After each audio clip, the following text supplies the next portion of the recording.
હોળી તહેવારને પગલે જીએસઆરટીસી સુરત વિભાગ દ્વારા દાહોદ પંચમહાલ જિલ્લાના શ્રમજીવીઓ માટે વિશેષ બસો દોડાવવાનો નિર્ણય લેવામાં આવ્યો છે। તારીખ 27 ફેબ્રુઆરીથી 2 માર્ચ દરમિયાન કુલ 550 જેટલી એક્સ્ટ્રા બસો સંચાલિત કરવામાં આવશે।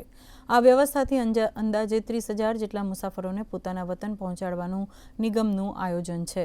આ વિશેષ બસો દરરોજ સાંજે 4 વાગ્યાથી રાત્રે 10 વાગ્યા સુધી દોડાવવામાં આવશે।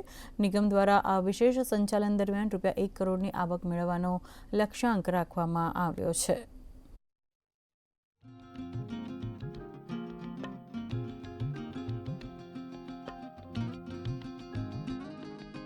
આ હોળી નિમિત્તે એક્સ્ટ્રા બસોનું સંચાલન મુખ્યત્વે દાહોદ, પંચમહાલ, લુણાવાડા, ક્વાંટ, છોટાઉદેપુર તરફનું આ સંચાલન થતું હોય છે।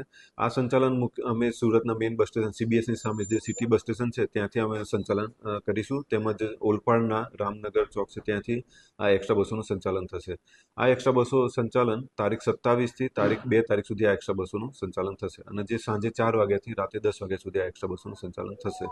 અને જો આ અમારા ઓનલાઈન www.gsrtc.in ઉપરથી ઓનલાઈન બુકિંગ પણ કરાવી શકો છો।